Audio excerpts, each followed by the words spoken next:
Across the tri-states, this is KHQA Sports.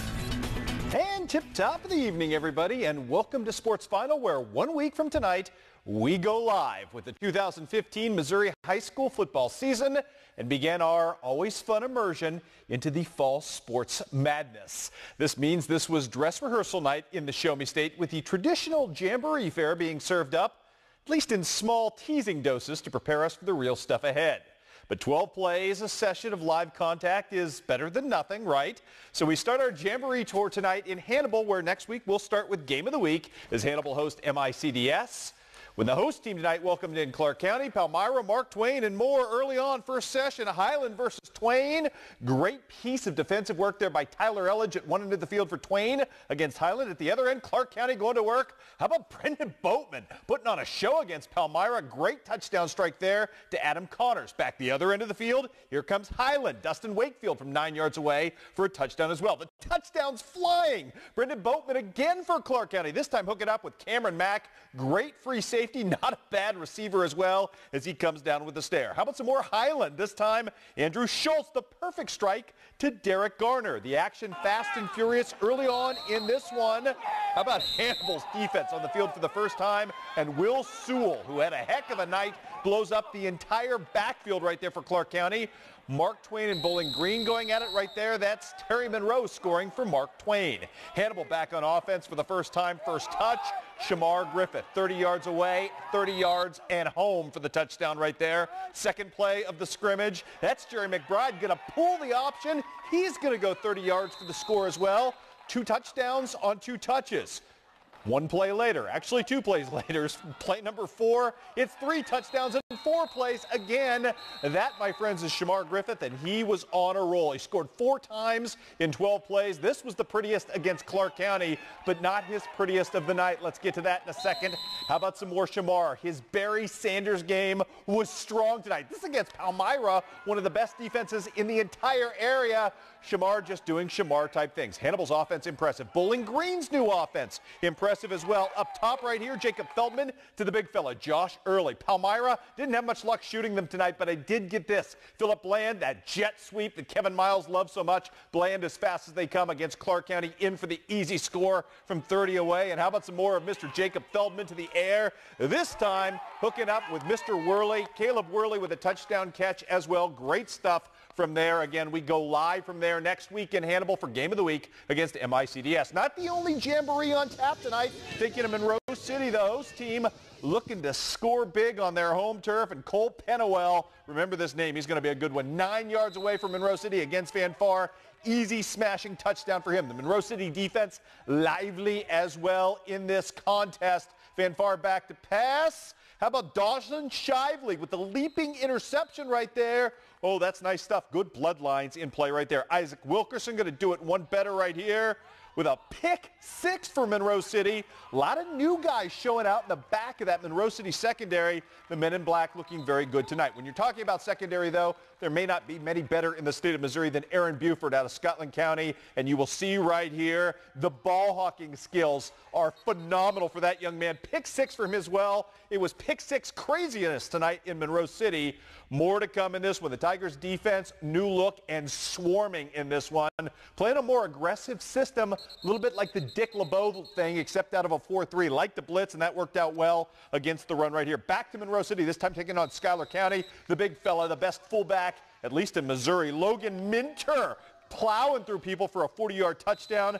Van Far struggling a little bit with their offense tonight. Took a little time to get things going in this contest. Trey Miller finally got the ball rolling in this one. 18-yard run here off the option. No Boomer Connor tonight. He's hurt, so Van Far looking for other options. Miller looking like a pretty good one early on. Trey Miller again. He's rangy and he's good, in for the score right here. And how about some more defense from our friends in Scotland County, as it would be Mr. Ryan Slaughter coming up with the pick here as well. Again, it all counts for real next Friday. Could not be more excited.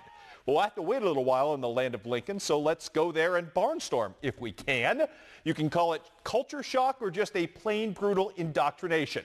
But the Pittsfield Sockies, at just 2-7 last season, were essentially beaten as part of their initiation to the Sangamo Conference. Proof positive that it is indeed hard to transition blind to a new league. But as good as they are, the Sangamo neighbors, I should say, won't have the element of surprise to their advantage in round number 2.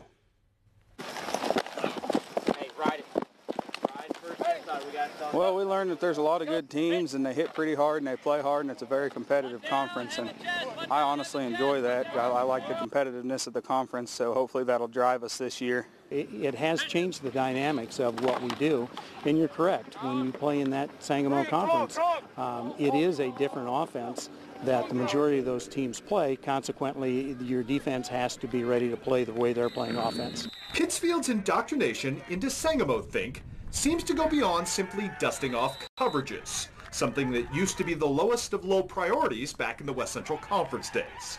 For starters, the Sockies quickly found out that thriving in their new environment meant winning daily in the weight room. Byproduct of that has been we're considerably stronger than we were last year, so we're better prepared to compete in that conference. When you have a Williamsville and you have an Auburn and you've got New Berlin and you've got Athens and heaven forbid you leave anybody out, because every week you better be ready to play. And that's led to significant weight gains of as much as 30 pounds each for key pieces like Wade Thiele and Cody Allred. But more than that, perhaps in trying to keep up with the conference Joneses, the Sockies will also admit to rethinking and expanding some of the more dynamic elements of their own offense. They certainly have the quarterback for it in returnee Quinn Leahy. Our passing offense is more spread. We're going out and doing some stuff that we haven't normally done for a while, and our running game is changing a little bit, and I'm really liking it. Oh, definitely. We got the big guys up front. They're doing their job. Looks like that's going to be good. And then we got the receivers out wide, and that's looking really good. All our guys are real fast, and we got pretty good hands. And Quinn's back there throwing the ball pretty good. And then also we have our running backs. They're getting bigger and stronger, and that's just going to be good. Has it rubbed off on you a little bit? Because I see you trying to be a little more spread and taking advantage of what you have in Quinn and three really big tight ends and some wide receivers who can do some things. Has it rubbed off on you a little bit? Well, I think it does, because it's the style of play. We've always done those things in the past, but probably not as much. Not out of doubles, not out of trips, not out of quads. Not out of trips and doubles. So that dynamic has changed for us, but I think the game has changed from that standpoint. All of which the Sockies hope amounts to a massive one-year reversal of fortunes. Yeah, for sure. I mean, we played a lot of big senior groups last year with a small senior group, and this year we're packed with the seniors, so we're looking to be able to be the top team in that conference. Yeah, that'd of course be a pretty good treat to get into the playoffs this year. I think that's kind of what everybody wants as a team, and I think we definitely have a chance to do that, so hopefully we can fulfill our goals. We have to get back to that level. One of the things that we work on every day is understanding the commitment and the discipline that it takes to get to that level, especially in the conference we play in. Obviously, the Sockies well-heeled going forward with a lot more seniors, and we are just getting started tomorrow. First day of contact in Iowa, first day of contact in Illinois. Why not barnstorm like crazy? We've got a half hour to do so. We will have previews aplenty. So many, I don't even know who we're previewing yet tomorrow on the Big Overtime Show. But I do promise you Bowling Green will be one of them. We've made those poor people down in Bowling Green wait long enough for their preview. So we barnstorm there, a couple of other places in Illinois. I've got a couple in Iowa for you as well. Also tomorrow, we will unveil our preseason power poll, 1 to 10 for you to kind of set things up for Doerisms next week. Goodness, it's getting close, and it's going to be fun. So there you have it. Tune in tomorrow night, 10:30. All the football, a little soccer, maybe a little volleyball as well that you can handle. We'll see you then, everybody. Let's talk a little bit more. We're talking about preseason acclaim. How about this? Preseason acclaim is, in fact, starting to roll in for the young and promising Liberty Lady Eagle Cross Country Squad. MilesplitIllinois.com unveiled its top 10 preseason poll for small school running programs this week, and Liberty checks in at number 5 despite a rather pedestrian 8th place finish in the Elmwood sectional last fall. This, however, is a projection based on the future. Yes, the Lady Eagles return Caitlin Obert and Megan Berry from last year's squad, but the big spike comes from the injury return of Jackie Graham as well, and the addition of that outstanding freshman class that includes Kayla Wellman and two-time defending IESA state champion and national champion in Kentucky this year, Miss Caitlin Robbins, who you see right there. So obviously Jared Schmidt's team is loaded for bear. Football, we've got cross country.